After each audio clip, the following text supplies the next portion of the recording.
마법의 거울 거울감 거울경 현대의 사람들은 거울이라는 것으로 자기를 비추어 보면서 자기의 모습을 알지만 과거에는 그러하지 않았다고 합니다. 유리를 발명하기 전에는 세숫대야에다가 물을 담아서 거기에 자기의 세숫대야를 비추어 보았다는군요.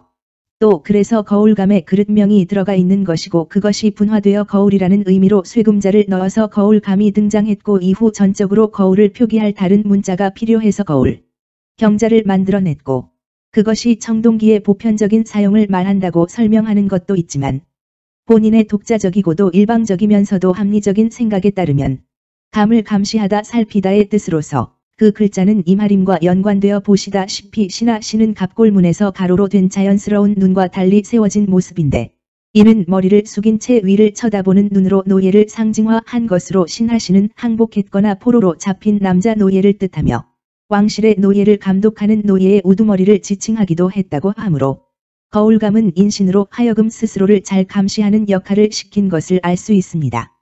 예기 왕제의 천자사기대부 위삼감 감어방백지국 따라서 그러한 신하신의 신표를 준 것이 청동기 시대의 동경을 만들어 이를 거울감이라고 표현했다 할 수 있을 겁니다. 항시 그 동경을 보고 배반하지 않고 신실하라 이런 의미가 있었겠지요.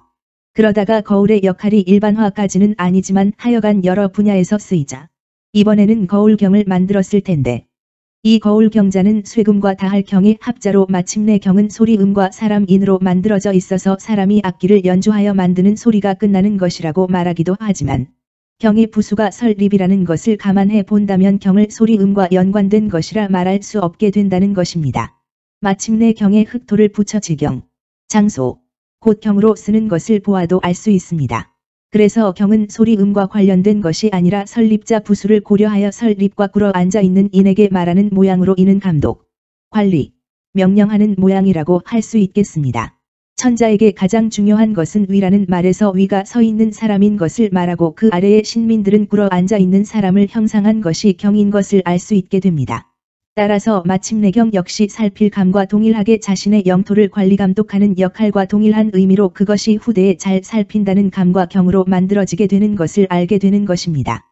경은 감보다 높은 지위 혹은 높은 나라국에서 말해지던 것으로 보이죠. 왜냐하면 감은 세숫대야에 물을 넣고 자기 세숫대야를 비춰보는 그릇이 있으니 이것은 반성의 의미를 가짐으로 누군가에게 종속되어 있는 것을 의미하거나 아직 득도의 경지에 이르지 못한 것을 말하기 때문이죠.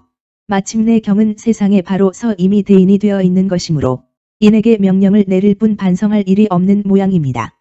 그 인은 감을 취하는 것이고요. 여튼 거울은 반성이라는 의미도 있는데 이것이 력사에도 등장하여 력사는 현재를 비추는 거울이라는 말도 있습니다. 력사를 통하여 현재의 인간들이 자신을 비추어 보고 이를 반성 혹은 교훈으로 삼아서 잘 살아보세라는 의미를 가진 듯합니다. 헌데 말입니다. 세대 말고요. 그 현재 그 자신을 비춰보는 력사가 어떤 요소, 요인에 의하여 날조, 왜곡되었다면 그건 어떻게 되는 것인지 의문이 듭니다. 그냥 날조 왜곡된 것에서 교훈을 찾고 반성해야 하는 것일까요? 또 그것이 올바른 방향과 교훈을 주는 것일까요? 말할 것도 없이 그러한 날조 왜곡의 역사는 오히려 더 나쁜 결과를 가져오거나 잘못된 교훈을 만들어내어서 인간을 더욱 더 나락으로 떨어뜨려 버릴 겁니다. 나락이 지옥으로도 쓰이니 지옥도를 연출하게 되겠지요.